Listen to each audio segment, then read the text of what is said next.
I think the one comparison that I'd like to make that reminds me of Tiger is Scotty's ability to make shots on a Sunday look like shots on a Thursday. And Tiger was so good at doing that too. In the high pressure leverage moments, he didn't lose a step. You know, he was still able to hit it pin high. He's still knocking down flag sticks. He doesn't hit it. Only on SportsGrid. You went to Alberta and, came back with a lot of different stories. I know that sports betting as a possibility, just like Ontario in 2022, we could see that. The other big topic was Alberta, because sure enough, we've heard lots, and we've talked about it on here, that, a law was passed to allow the market to open up, and we were kind of waiting to see what was going to happen. Newswire, only on SportsGrid. Watch out for USA and Canada in 4 years. Cricket's going to be a sport that's growing. I made my first cricket bet last week or over the weekend. I was getting a team that was leading like 150 to 5 plus odds. I'm like, I'm up 150 points and I'm getting plus odds. Where do I sign? I love this cricket stuff. What are you kidding me? In-game live, prime time, only on SportsGrid. Great.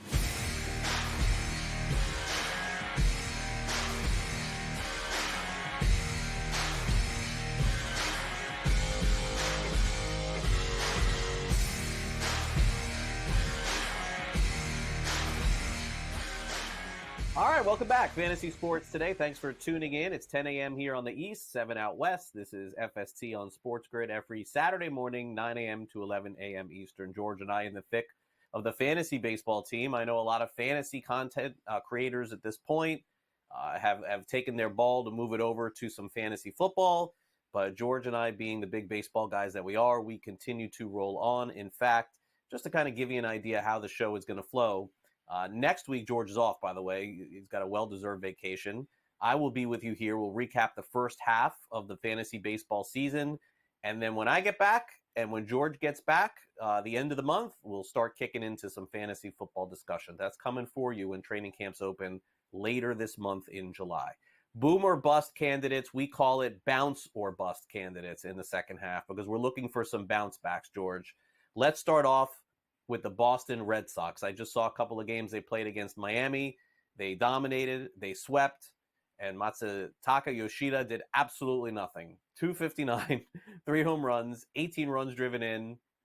This is one of those deals, George. It's like, if I'm the owner of the Red Sox and I'm John Henry, right? I'm like, all right, everybody get in the room. What happened here? What did we do? We signed this guy to like a lot of money. He's not even close to what we thought. He doesn't play good defense, and now he's not even hitting. I got bust here. I don't have bounce, by the way, but I also have somebody made a big mistake with this guy. That's all. See, now I'm just being trolled here. I'm just being trolled because this is the guy that hit the 2-run home run in the 9th inning on a 3-2 pitch with 2 outs to tie the Yankee game last night. So great. Thank you so much. Listen, just being trolled. But you're right. I have nothing to add to this. He's a bust. It didn't work out for whatever reason. He started off pretty good, right, last year, and then it's gone all downhill since then. He's even been benched from time to time here, and they've got good young players, more athletic players. They seem to be more that they want to be that athletic. They want to be the 90s or the 80s Cardinals more than the a normal Red Sox team as far as Fenway's concerned there. But I agree with you. No Boings here. I want nothing to do with Yoshida. And as a Yankee fan, I still can't believe that he hit that. I mean, no doubt home run last night. All right, well, 1 home run does not make a season. Dansby Swanson, meanwhile, would like to redo his season. What is going on here? 205. 205 for Dansby Swanson? 8 home runs, 27 runs driven in, 5 stolen bases. I know that they've asked him about his struggles, and he's talked about it constantly. I'm sure he's getting tired of it, and he's one of the reasons, not the reason, but one of the reasons why the Cubs are where they are. And a complete flip from where he was last year. I mean, George, he was really good for the Cubs. I don't know what's going on here. 8 weeks, we could probably pretty much go down up and down the Cubs roster and point out disappointments here. Joe Torre, back when he was the Yankee manager, they had a baseball player, Gary Ward, and they brought him over, and he had a terrible first half. And Torrey told Ward, I don't care what you did in the first half. No longer matters. The season starts today after the All-Star break. That was a quote from him. Now, Ward still sucked the rest of the year, but the sentiment was, I understand it. To get the player to realize, forget about, there's nothing you can do about those numbers, Dansby. Your numbers are numbers. 205 is what you did. But from this point forward, if you bat 280, hey, that's all we care about right now. It's easier said than done because I don't know if the player can do that mentally where he can forget everything that happened here, but that's what has to happen. I'm going to give him a boing. I'm not willing to go away yet. Middle infielder's got some power. It is Wrigley here, wind blowing out. I'm going to give a boing. Not more than one boing, but I'm not willing to divest yet or get rid of him or just give up on him. What a great story from George. Joe Torre gives an inspirational speech to Gary Ward, says the season starts today. He still sucked at the end of the year. Great story, George. Thanks for that. Appreciate it. It'll go a long way. All right, J.P. Crawford on Seattle. Look, he's played above who we thought he was going to be the last couple of years. He's crashed a little bit this year. 214 batting average, 7 home runs, 28 runs driven in, 5 stolen bases. Again, Seattle, another team, George, that you look at up and down, and they all look the same. They fired their hitting coach, a month into the season. Seattle's got to make some moves, I think, on offense. Do you think Crawford is a bounce-back candidate for the second half? No, I don't. I think he's a solid, okay player. Has done some damage with long balls over the past couple of weeks. But what are we expecting here? The whole team can't hit. I mean, my God, they just can't hit at all. For whatever Seattle's worth. I've said it many times. I thought they needed 2 bats once they got rid of Teoscar Hernandez or let him go in free agency. Now you got Julio Rodriguez, their superstar, who's doing nothing. Nil, nada, zero, zilch. This team needs bats like there's no tomorrow. They have the pitching, right? Castillo, Gilbert, Miller. I know I'm leaving somebody out there. Wu when he gets McCurby when he was there. I mean, that's a staff, probably the best staff in Major League Baseball, but they can't hit a lick. And Crawford's part of the problem. The only difference is he wasn't expected to really be the solution there. Just be, a solid baseball player, which in some ways is really what he's been since he came back from injury. But no, another bust here. I'll pass. Yeah, I think it's a ton of pressure on Seattle to do something. I think you're right. I think they will. All right, so Marcus Semion's numbers, I mean, really, in the end, he's just got to play a little bit better, and it's not a disaster by any means. He could still easily drive in 90 or 100 runs, could still easily hit 20 home runs this season. And so I think that there's a nice chance here for Semien to put together a very good second half. It may not look like last year's stats, but this would probably be a bounce for me. What do you think? Oh, it's a bounce for me as well. If I'm bouncing on Dansby Swanson, I'll bounce on Semien as well. I'll probably give him about boing boing. All right, I'll give you 2 boings here. 2 boings. Yeah, 2 boings. I do like Semien. Once again, Texas sort of like Seattle. They've struggled hitting. Seattle, I understand why Seattle has struggled. They don't have hitters. Texas has hitters. Is it the World Series hangover? Malaise? What's going on here? I think you said it right at the beginning of the show. We thought their pitching would struggle this year. That's not a shock. But we thought the hitting will be fine. They'll be okay before Scherzer and maybe DeGrom come back and can lift that team up. I don't know what's happened here. I don't. But yeah, I think Semien's going to be fine. I think he could be that guy. For the next 70 games, he'll be the Marcus Semien. So I'll give him a boing boing. All right. Finally, Paul Goldschmidt, who once upon a time was an MVP. My son and I were in the car the other day, and he was asking me, do I think he's a Hall of Famer? And he starts rattling off some numbers, George. And I'm like, wow, yeah, I think Paul Goldschmidt may be a Hall of Famer. But the question is this the beginning of the demise? Now, let's be clear. Goldschmidt, George, MVP only a couple of years ago, also has had some terrible first halves and come back in the second half as well. I think this is the toughest one to call for me of them all. I do wonder if age has caught up to him, if the bat speed isn't quite what it should be. He's got that long swing, which concerns me, especially as the season rolls along here. But as you said, he's had good second halves before, and he's hitting the ball harder now. So I'm willing to give him a boing. Probably not 2, but I'll give him a boing here. Not as somebody I probably need to see him fail for a full season before I give up on him. But I don't like what I've seen here. If I was going to acquire him, it wouldn't be for full price. Someone wants to give me 80, 85 cents on the dollar, yeah, I'm willing to take a shot on it. The weather's obviously going to get hotter. St. Louis, bull heats up. The weather heats up, bull travels further. So I am willing to not completely give up here. So 1 boing here. But I think, like you said, it's a little tough here. And boy, Hall of Fame is a completely different discussion, by the way. I am such a tough grade on Hall of Fame. I know, but his numbers are there, man. Take a look. But should the numbers be different? Are we still going by old-time numbers rather than what they should be now? A lot of home runs, a lot of steals, and MVP. I don't know, man. I think he's going to get in. I do. I think he's going to get in, too. I just don't know if I would vote for him. You don't vote for anybody. You vote for Gary Ward. That's not wrong. You're too tough on that. I'm probably not going to vote for Gary Ward. It was a really bad season, let me tell you. Yeah, I don't even remember. When was Gary Ward was on the Yankees in 96 or 97 or something like that? It doesn't even make sense. It was somewhere in there. I don't think it was 96. Really? I would say like 98, somewhere around there. I'm going to have to look Gary it up. Ward? Gary Ward? He was long gone before then. Are you sure about this? I think you're mixing up your names, man. See, now I'm going to have to prove you wrong here right during the break. Gary Ward was not on the Yankees in 98. He was like retired by then.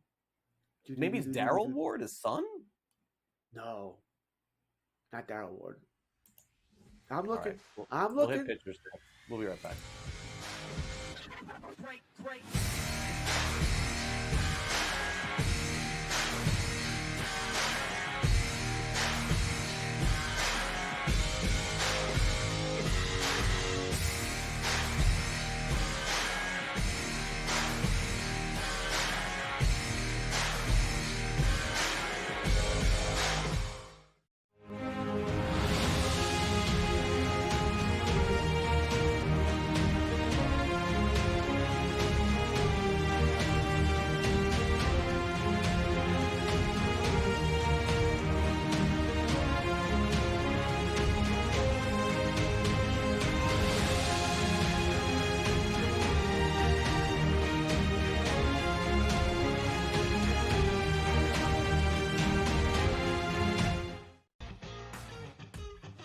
I think the one comparison that I'd like to make that reminds me of Tiger is Scotty's ability to make shots on a Sunday look like shots on a Thursday.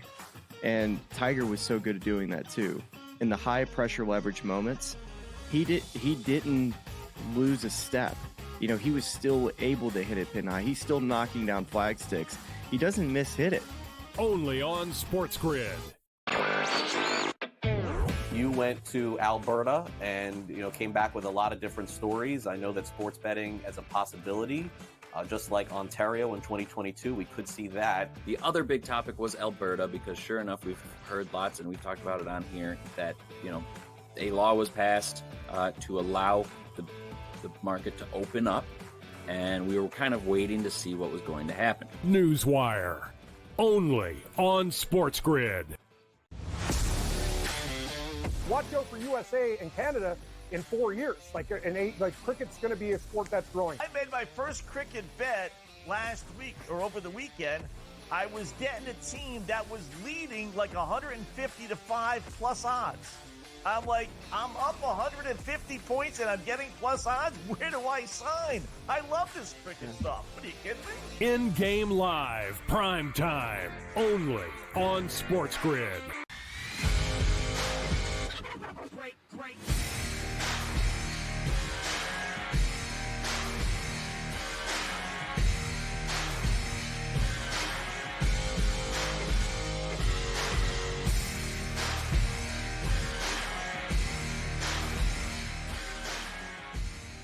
Welcome back. Time to continue our bounce or bust conversation in fantasy baseball. Players that could bounce back potentially in the second half after what we would call a tough first half. We'll start off with the name in fantasy baseball drafts. That was the hot name leading right up until opening day.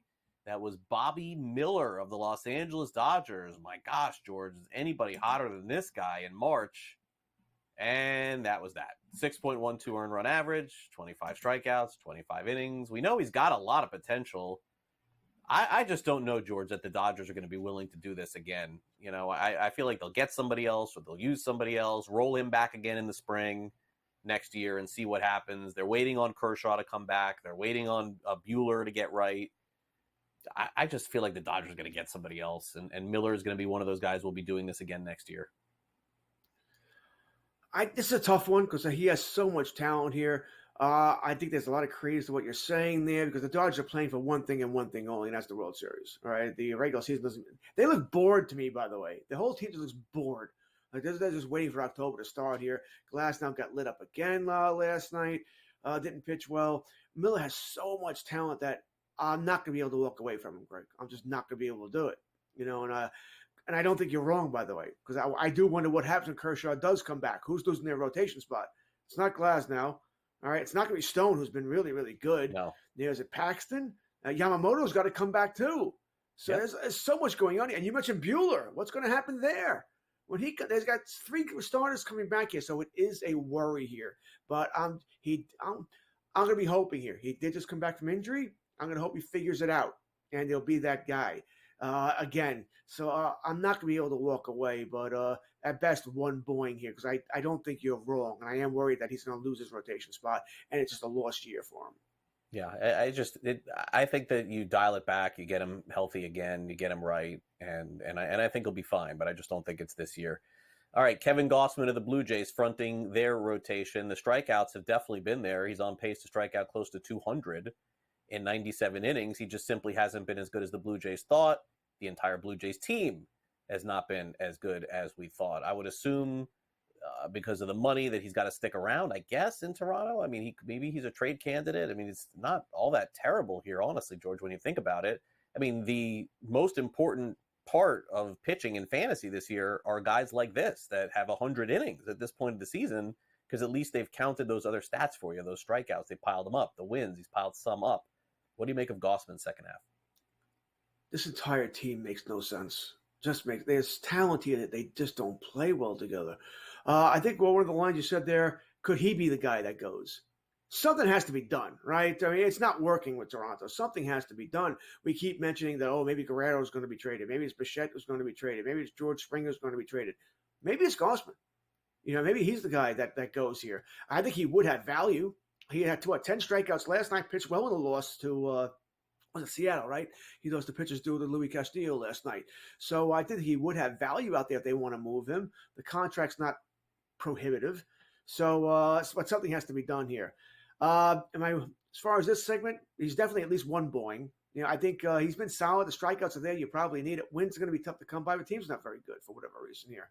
If he gets traded, would that be a good or a bad thing? Really depends on where he goes. We get him out of Toronto in the bandbox. I would think he'd go to a better team. So maybe W's come by here. So I think if he got traded, it'd be actually an even better thing. So he's at least one Boeing for maybe a Boeing and a half.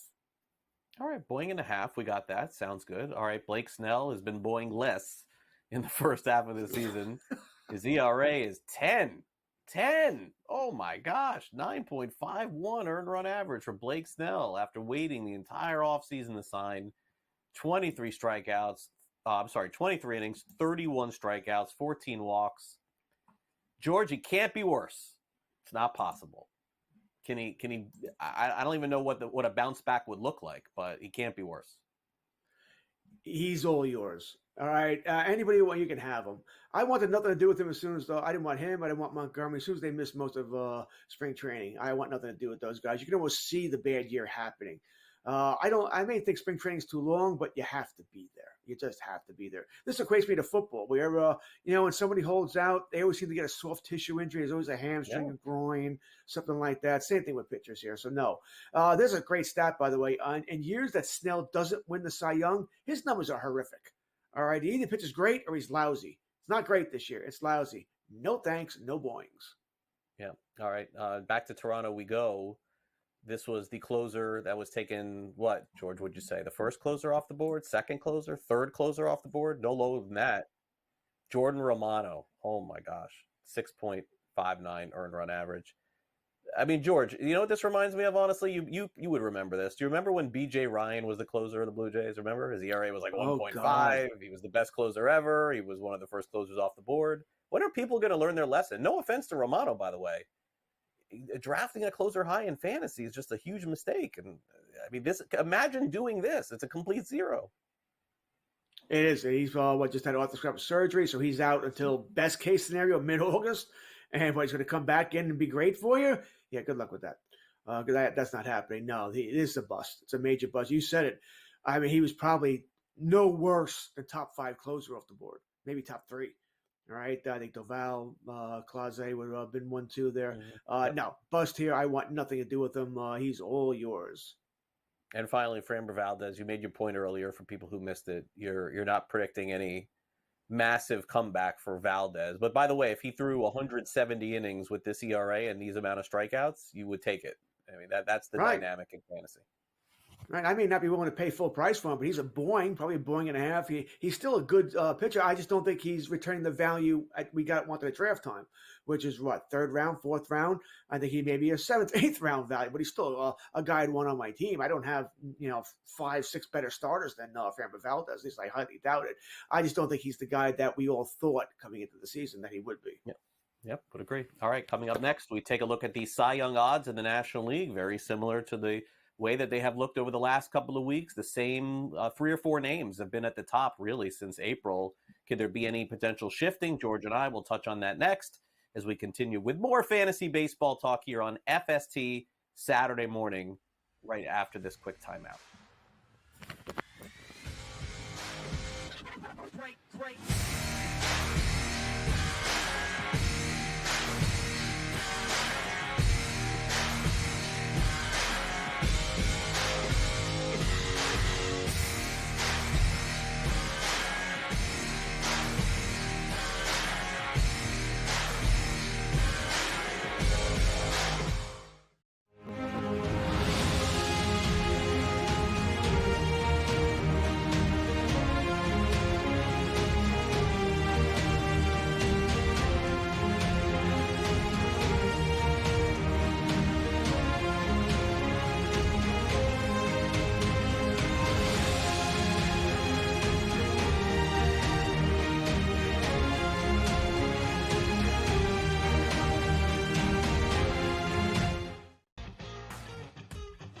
I think the one comparison that I'd like to make that reminds me of Tiger is Scotty's ability to make shots on a Sunday look like shots on a Thursday. And Tiger was so good at doing that too. In the high pressure leverage moments, he didn't lose a step. He was still able to hit it pin high. He's still knocking down flag sticks. He doesn't hit it. Only on SportsGrid. You went to Alberta and came back with a lot of different stories. I know that sports betting as a possibility, just like Ontario in 2022, we could see that. The other big topic was Alberta, because sure enough, we've heard lots, and we've talked about it on here, that a law was passed to allow the market to open up, and we were kind of waiting to see what was going to happen. Newswire. Only on SportsGrid. Watch out for USA and Canada in 4 years. Cricket's going to be a sport that's growing. I made my first cricket bet last week or over the weekend. I was getting a team that was leading like 150 to 5 plus odds. I'm like, I'm up 150 points and I'm getting plus odds. Why sign? I love this cricket stuff. What are you kidding me? In-game live, prime time, only on SportsGrid. Great.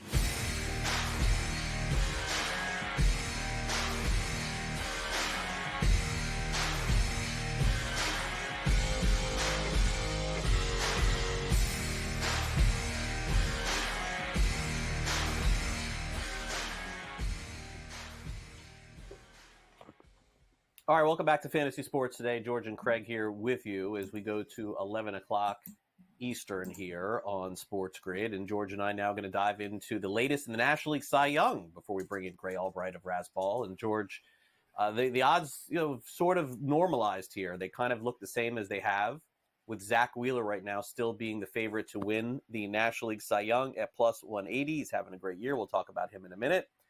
Chris Sale is right there. A hugely big bounce back season for the Braves. Without him, where would the Braves be? Tyler Glass now 7-1. Ranger Suarez has fallen back a little bit, 7.5-1, and Max Fried is 12-1. If you're on the Phillies or the Braves, it seems like you're in good shape here. A couple of Braves, a couple of Phillies, and throw in Glass now. I don't think this race is over by any stretch, George, but it does feel like one of the first four. I don't even know if Ranger Suarez is going to get it. I'm kind of off him a little bit. I feel like we've seen his best. I feel like it's one of the first three. What do you think? I think this is one that's going to change almost after every start, right? Glasnow's down now because he's had a couple of bad starts in a row. You could put 2-3 good starts in a row, he'll be up there again. Same thing with Wheeler or Sale. They have bad starts. Right now, I think the pub is with Sale. Because it's all the storyline, the bounce back season from Chris Sale, right? That he's the Chris Sale of 4 or 5 years ago when he first came to with the White Sox or when he first came to the Red Sox here. So I think that's an interesting play. I think Suarez is also down a little bit. It would be hard for me to see Suarez winning it over Wheeler. So I'm probably not going that direction. Fried didn't pitch well last night in that start against Nola, right? Nola outpitched him, which I really thought the opposite would happen there. So I think it's right right now. I think Wheeler probably is your favorite, but I think Sale is where I would go with this because I think all the publicity is going to be with him. If he can keep it up over the next couple of months here, I think Sale might actually pull this off. Yeah, I think Sale's season looks the best right now on paper. I mean, 127 strikeouts in 99 innings. I mean, that's just fantastic. And the walks, I mean, this is not Red Sox Sale. This is White Sox Chris Sale, if you really look at it going back here. And as far as Wheeler is concerned, I mean, he's only had, I think, 2 non-quality starts all season, 111 innings, 2.74 run average, 119 strikeouts, and 33 walks. I guess if it's close, George, I think you bring up a good point. At the end of the year, will there be a little bit of a sympathy vote for Sale because of the fact that he's sort of been down the last few years? But the Braves were, I guess, supremely smart to get him. And you do have to wonder if he's able to maintain this and keep it up. How can you not give the Cy Young Award winner to the leader in strikeouts? And if Sale's ERA is lower than Wheeler, these odds just don't make sense. Agreed. Zach Wheeler was the favorite coming in. All right. And he's the guy after Strider went down. He's the guy I thought would win the Cy Young.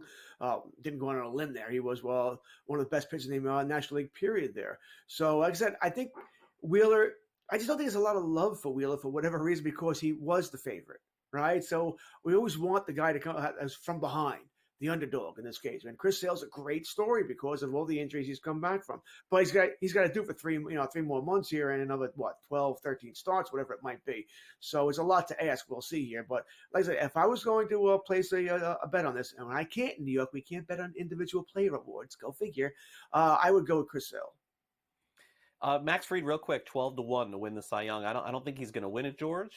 He's great to be on the list. I think the most important thing too is that this is one player, George, that the Braves were not able to lock up. A rare player that's going to head to free agency from Atlanta. So we talked about Snell as a free agent, Yamamoto as a free agent. I would imagine Fried will be the highest paid free agent this offseason. I would think so as well, right? Top left-hander on the market. Yeah, I think he's going to have a nice little payday here. Always a gamble for a pitcher to do that because it gives you blow your arm out. But yeah, if you would have asked me, one of the players the Braves wouldn't have been able to sign, it wouldn't have been Fried. I would have thought one of the batters. Usually batters bank on themselves there. But Fried, good for him. Well, right now it's good for him to bet on himself. He might be the top. He should be a top free agent pitcher next offseason. Yeah, I mean, could be the top free. I don't know. I haven't looked at the whole free agent list, but he could be one of the very top free agents of all. Oh, Soto. Oh yeah, Soto. Yeah, that's a good point. Yeah, have we given a number to him yet? 500 at least, right? I'm thinking 550. I think my over-under would be 550 on him right now.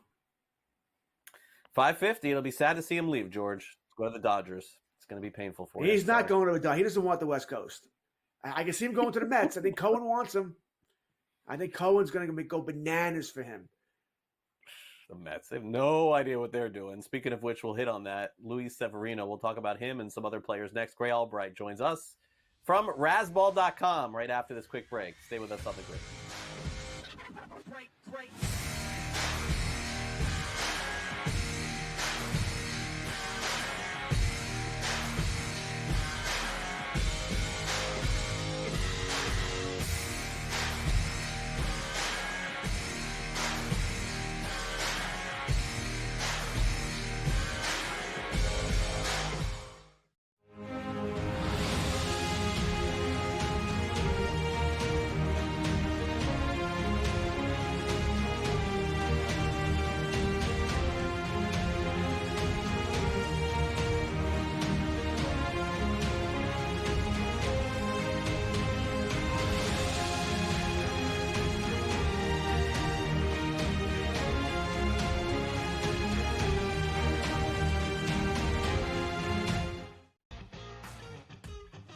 I think the one comparison that I'd like to make that reminds me of Tiger is Scotty's ability to make shots on a Sunday look like shots on a Thursday. And Tiger was so good at doing that too. In the high pressure leverage moments, he didn't lose a step. You know, he was still able to hit it pin high. He's still knocking down flag sticks. He doesn't miss-hit it. Only on SportsGrid. You went to Alberta and came back with a lot of different stories. I know that sports betting as a possibility, just like Ontario in 2022, we could see that. The other big topic was Alberta, because sure enough, we've heard lots, and we've talked about it on here, that a law was passed to allow the market to open up, and we were kind of waiting to see what was going to happen. Newswire. Only on SportsGrid. Watch out for USA and Canada in 4 years. Cricket's going to be a sport that's growing. I made my first cricket bet last week or over the weekend. I was getting a team that was leading like 150 to 5 plus odds. I'm like, I'm up 150 points and I'm getting plus odds. Where do I sign? I love this cricket stuff. What are you kidding me? In-game live, prime time, only on SportsGrid. Great, great.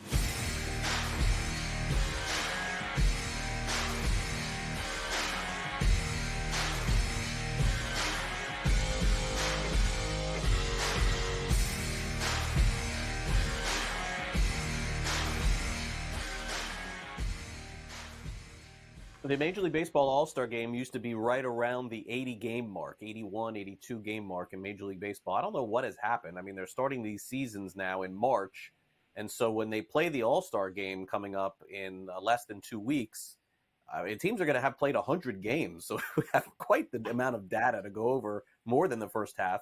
Let's bring in Gray Albright of Razzball, razzball.com. And Gray, the All-Star Game's coming up. You and I sat next to each other at the Home Run Derby a couple of years ago. I guess I'll miss you this year. We are headed back there for the All-Star Game in Texas. Thanks again for coming on. Yeah, definitely. We had you caught a home run ball off of, was it Julio Rodriguez? Soto.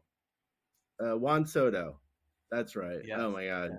Yeah, that was amazing. That was like the best day of my life. It was fun, man. It was It fun. was Yeah, incredible. I will never forget that, to be positioned in that. The thing is too, this year, Gray, what's funny is, we don't really care to talk about it, but the stadium in LA, Gray lives in LA, Chavez Ravine, Dodger Stadium is so big that Gray and I, neither of us had tickets in the outfield there. It was like, it's just, there's No, so we didn't have. many... We also really didn't have the best seats for a home run either. No, Like, right by the pole, you were right? like obstructed by the foul pole, and the ball like just hooked around the foul pole, and you caught it. I was like, oh my God, I couldn't believe it. It was really still years so later. my son I'm is like, can we have those tickets again? And I didn't think that we'd be able to, but I don't know. The tickets are, by the way, Greg, not going for a lot of money in Texas at all. Really? Maybe it's because there's no star wow. power. I don't know, but you look online. I've been looking at it, and cheaper than LA. Yeah, cheaper than LA. I don't Really? know. Surprising. Huh. Anyway, no one's interested in that. They're interested in fantasy. So going into the season, let's talk about your first sell high player. Andrew Abbott, that was a very hot name in fantasy to begin the year. It's funny, George and I were talking, Gray, about Bobby Miller. That was another hot name, too. Now, Abbott's actually delivered fairly well for fantasy owners. He's not striking out maybe as many as we thought, although that was not his MO going into the year. But let's start off with him. Why is he one of your sell highs for the second half? So Cincinnati's a terrible park, right? So first of all, he gives up way too many home runs. He's a 1.5 homer per 9, which is not good. He probably needs to be down about like around a 1 homer per 9. So he's 50% higher. So it's not great. His strikeouts are way down. His strikeouts are, they were last year, they were 9.9 K per 9. Now they're 6.9. I don't know what's going on, to be honest, but his ERA, which is not bad at all, 3.28, his ERA is really hiding the fact that he's not had a great first half. So I'm not sure what's going on exactly. Like his numbers, his underlying numbers look fine. His velocity looks okay. It doesn't look like he's really like, maybe he's just pitching to contact more, which is fine, but he's gonna run into problems in Cincinnati with the heat, the humidity in the summer, with the ball flying out. I would try and sell him high if I could. I don't like the underlying numbers as they appear to me. Gray, Jerks and Profar is on your list here of sell high. It'd certainly be a good time to do that. Makes the All-Star team, hits the big home run in that wacky San Diego, Arizona game last night. What are your reasons for moving on from Profar? Well, right now, he's a 31-year-old who's having a career year. None of the numbers underneath, like his BABIP right now is at a 0.346. He's a 346 BABIP when he's normally a 273 career BABIP. So he's hitting for 70 points higher than he should be. He looks like he's probably, a solid guy who is maybe a back end filler type fantasy player, but nowhere near as good as he's been. Right now on the Razzball Player Rater, he's around top 25 overall. I think he's barely a top 120 overall player. I would say if you can sell him high for anywhere close to the value that you've gotten so far, because he really doesn't have much power, he doesn't have much speed. He's hitting for a good average, like I mentioned, but that's really due to a lot of BABIP luck. So yeah, I would move on if I could. I'm a big sell high guy for Profar. Really don't like his numbers. All right, makes sense for the Padres. Padres need him to be good in the second half too, but who knows where they're headed. All right, now one of the most shocking numbers in all of fantasy baseball this season is owned by Luis Robert of the Chicago White Sox. By shocking meaning you have to look at the number and say, did we get this wrong on the graphic? Is there something missing here? How is it possible that Luis Robert has 10 home runs, Gray, and 18 runs driven in on the entire season? This can't be right. It has to be a mistake. And then you Google it, and you're like, oh, my gosh, this is correct. So the White Sox offense is historically bad. They're going to break all kinds of offensive records for futility this year. Robert, by the way, is not a bad player. He's just in a bad situation. But you, regardless of whether he's with the White Sox or somewhere else, you think that maybe it's time to sell.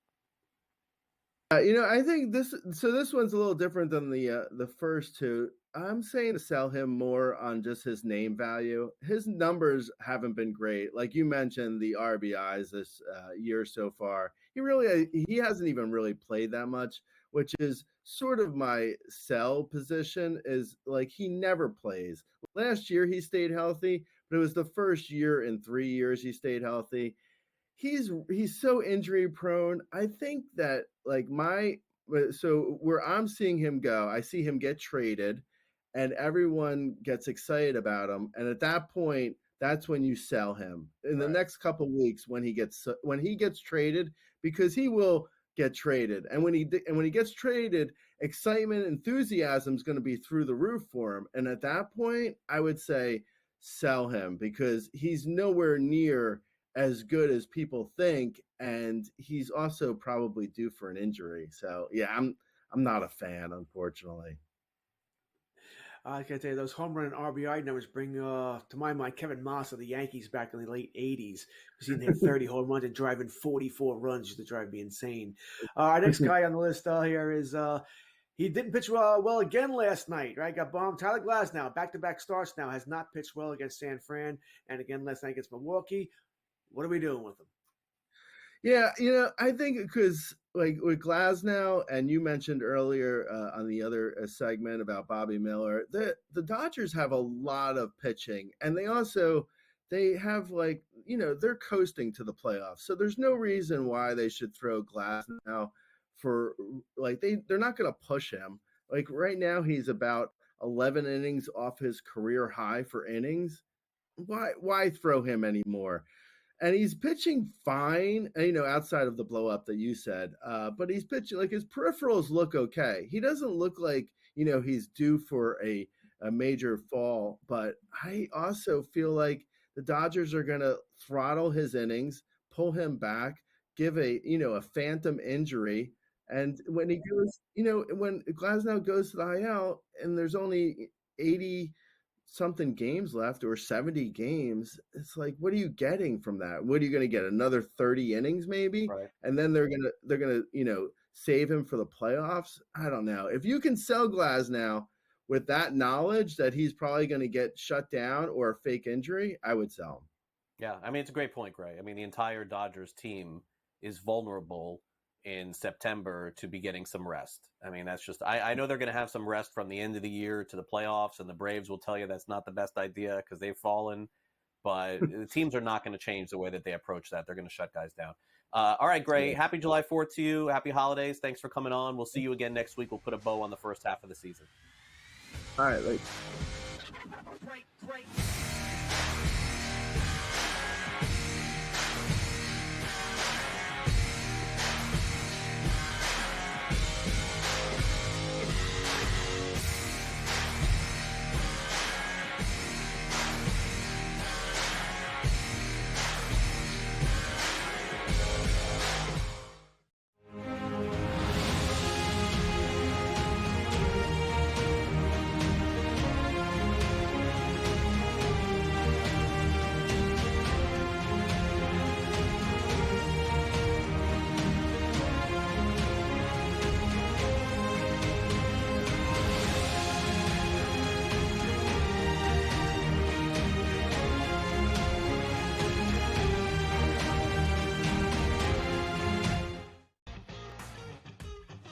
I think the one comparison that I'd like to make that reminds me of Tiger is Scotty's ability to make shots on a Sunday look like shots on a Thursday. And Tiger was so good at doing that too. In the high pressure leverage moments, he didn't lose a step. He was still able to hit it pin high. He's still knocking down flag sticks. He doesn't miss hit it. Only on SportsGrid. You went to Alberta and came back with a lot of different stories. I know that sports betting as a possibility, just like Ontario in 2022, we could see that. The other big topic was Alberta, because sure enough, we've heard lots and we've talked about it on here that a law was passed to allow the market to open up, and we were kind of waiting to see what was going to happen. Newswire. Only on SportsGrid. Watch out for USA and Canada in 4 years. Cricket's going to be a sport that's growing. I made my first cricket bet last week or over the weekend. I was getting a team that was leading like 150 to 5 plus odds. I'm like, I'm up 150 points and I'm getting plus odds. Where do I sign? I love this cricket stuff. What are you kidding me? In-game live, prime time, only on SportsGrid. Great.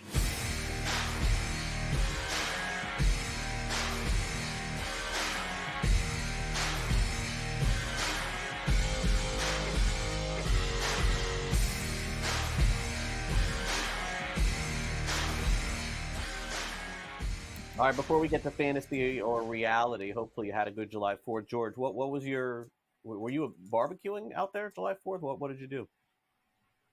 I was working, Craig. All right. I hosted in-game live all access with Joe Madden from 12 to 4. And then packed. Gotta get packed. Gotta get ready for the cruise. When do you leave? That was what my July 4th was. When are you going away? Monday. The family. This is a family vacation. Me, my wife, my mom, my brother, my nephew. There's like 12 or 14 of us going on a cruise. We'll go. I'm going to wave to you, Craig, as I pass Florida. So I'll wave. I guess somewhere, I don't know, Wednesday. I don't know how long it takes though to get from New York to Florida. We're going to the Caribbean. Going to Amber Cove, Half Moon Cay, and Grand Turk. Enjoy yourself. All right, I'll be watching for you. All right, let's get started here. We can play a game of true or false. It's time for some fantasy or reality.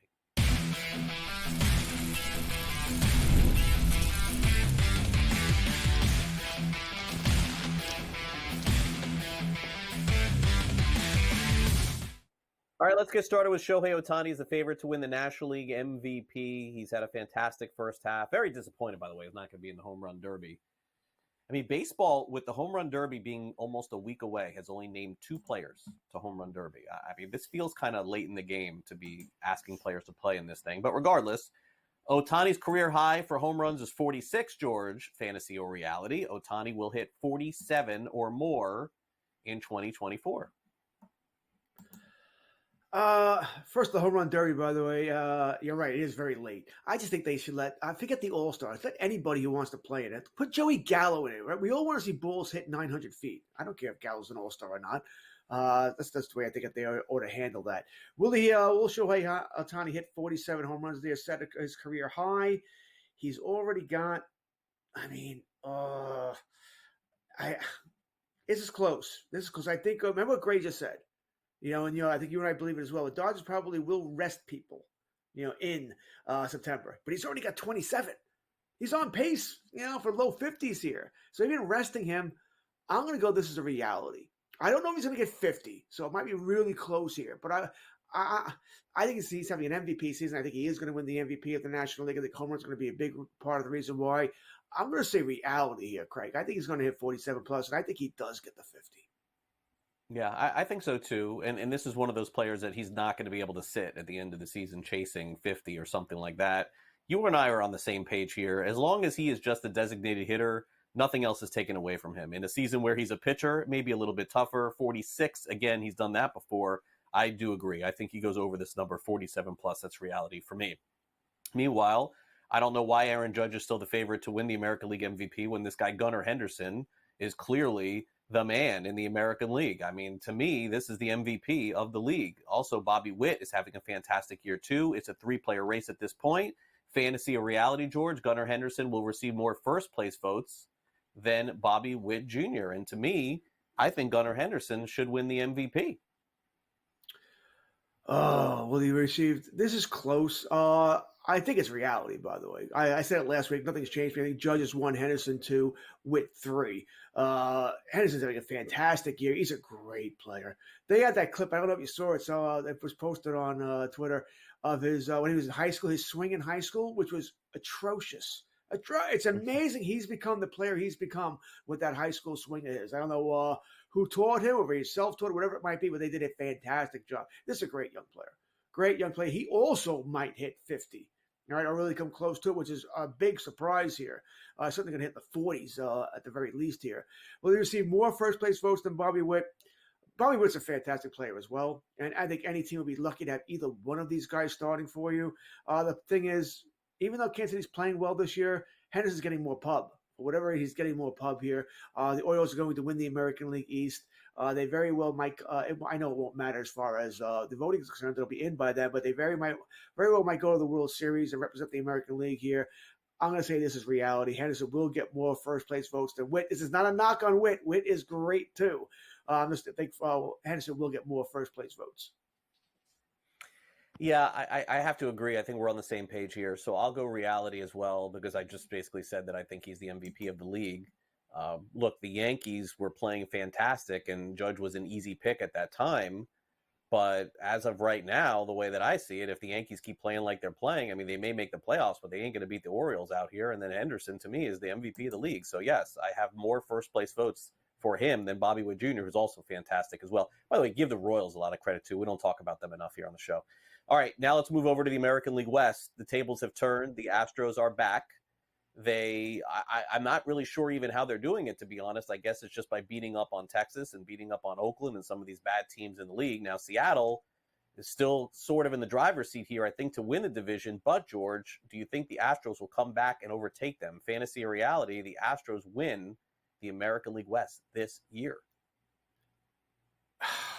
Seattle can't hit. They just can't hit. They've got the pitching. They cannot hit a lick. You can't win every game, 3-1, 3-2. It's why Seattle, as far as the betting world is concerned, you take the under every time they play. It's almost a blind under. You're going to win it 5 or 7 times. I think that Houston is going to – they're only 2 games behind. Only 2 games behind you. So, yes, reality, Houston will come back and win that division. I'm going to say fantasy, man. I'm going to just bank on Seattle going for it. I cannot imagine that they're going to get to this trade deadline and just not do something fantastic for that fan base. They've been waiting so long for this moment. They're right there. I'm going to say Seattle because of the pitching. They win the division. Finally, Jarren Duran. What a fantastic season he's had. I saw him play this week against Miami in person. Great player. Fantasy reality, George. 35 stolen bases, 15-plus home runs for Jarren Duran this year. Also an incredible defensive player, too. This is a good ball player, man. This is a really good ball player, Durant for Boston. This is a reality for me as well there. He only needs 5 home runs. I'm not worried about the stolen bases. He's already halfway there. Boston's going to run like there's no tomorrow. They have to be that team to win here. He'll get the 5 home runs. So, yes, this is a reality. He hits those numbers. Yeah, I think we're in lockstep, 3 out of the 4. I'll go reality as well. Duran is just out of this world, man. It's funny. He's played the last couple of years. I did not see him becoming this good, but indeed, you got to wait on some kids. They end up becoming great. All right, we'll be back to wrap it up next.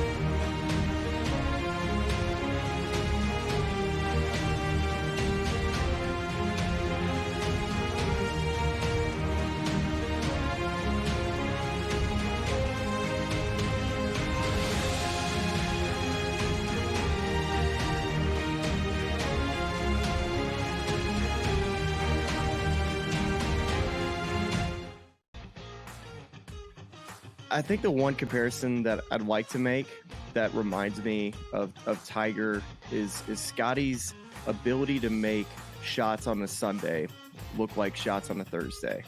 And Tiger was so good at doing that too. In the high pressure leverage moments, he didn't lose a step. He was still able to hit it pin high. He's still knocking down flag sticks. He doesn't miss-hit it. Only on SportsGrid. You went to Alberta and came back with a lot of different stories. I know that sports betting as a possibility, just like Ontario in 2022, we could see that. The other big topic was Alberta, because sure enough, we've heard lots, and we've talked about it on here, that a law was passed to allow the market to open up, and we were kind of waiting to see what was going to happen. Newswire, only on SportsGrid. Watch out for USA and Canada in 4 years. Cricket's going to be a sport that's growing. I made my first cricket bet last week or over the weekend. I was getting a team that was leading like 150 to 5 plus odds. I'm like, I'm up 150 points and I'm getting plus odds. Where do I sign? I love this cricket stuff. What are you kidding me? In-game live, prime time, only on SportsGrid.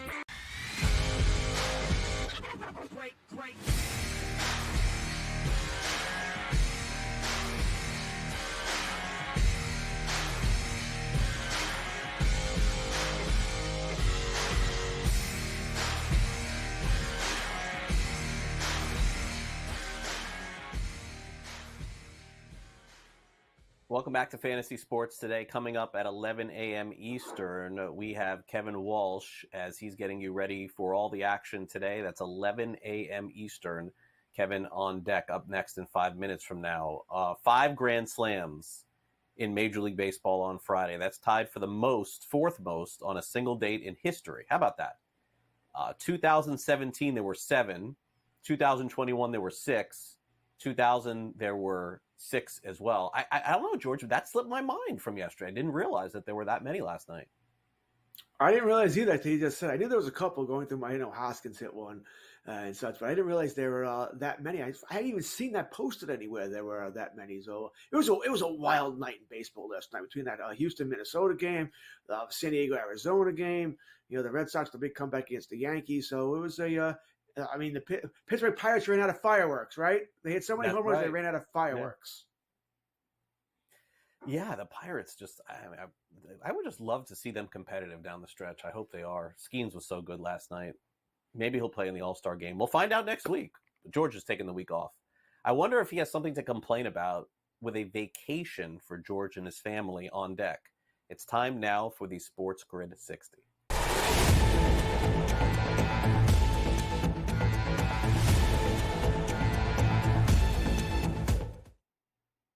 Oh, there's always something to complain about, Craig. Always.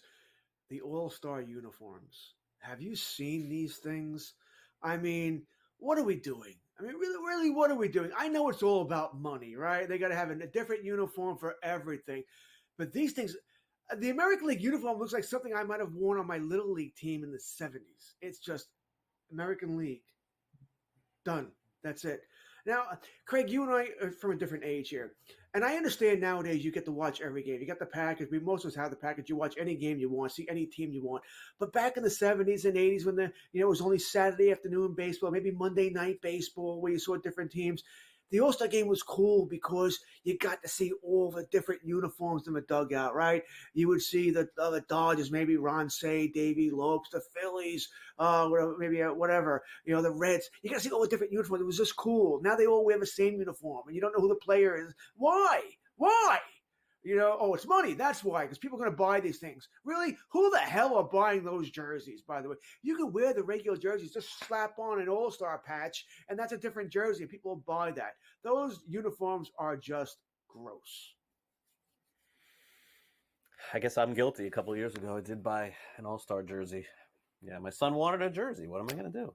I had to buy the jersey. It was Sandy Alcantara. That was the one that we have. We still have it. Doesn't fit him, and it will not fit him for another 5 years. But yes, we still do have it. Speaking of the All-Star game, now I'm going to Home Run Derby, going to the All-Star game. Doesn't matter who's in it. It's going to be a trip for me and my son. We just want to go watch and have a good time. I think I will say it is fair to say that it is a little troubling that we're heading into Home Run Derby with no Bryce Harper, and you haven't heard Pete Alonso's name mentioned. He's usually there. No Schwarber's name. No Ohtani's name, no Aaron Judge's name. I mean, you're sort of missing the big names. Look, I mean, Gunnar Henderson's a perfect guy for Home Run Derby, but then all of a sudden Alec Boehm is named yesterday, and you're like, wait a second here. Like, is that what we're down to here? Boehm's a really good player. He's having a great year. But you got to find some guys to participate in this thing, man. I mean, this is a big event for Major League Baseball. We want to see the top home run hitters hit. And by the way, when you look on the list of the top home run hitters that are not participating, and then the ones who are eligible too, I don't know. I don't know if this is going to draw anybody in on Monday night. But either way, we'll be there. Okay, that will do it for our show today. As I mentioned, next week's show, we'll be back here. George is off. George, by the way, have a great vacation. I'll see you in 2 weeks. Thank you so much. Looking forward to it. That sports bar on the cruise better work. I better be able to watch some games, because I will not be happy. Yeah, it will not work for you, George. No. You'll have only White Sox games on the cruise. That's it. That's all they get. That's what I heard. So George is out next week. I'll be hosting with Joe Pisapia as we wrap up the first half of fantasy baseball. And then when George and I return, I believe in 2 weeks, we'll start our fantasy football conversation as we get closer to the NFL season. In fact, college football season begins in August. So stay tuned for that as well. Also want to thank here on the show today, Gray Albright for coming on the program. Thanks to Vinny. Thanks to our producer, Sam. And thanks to you for watching the show. So for George Kurtz, I'm Craig Mish. Kevin is up next. He's got you ready for all the afternoon baseball action, some WNBA as well. And I'll see you back here next Saturday for our next edition of Fantasy Sports Today, or Monday for our next edition of Newswire. Happy 4th. Have a great weekend. Great.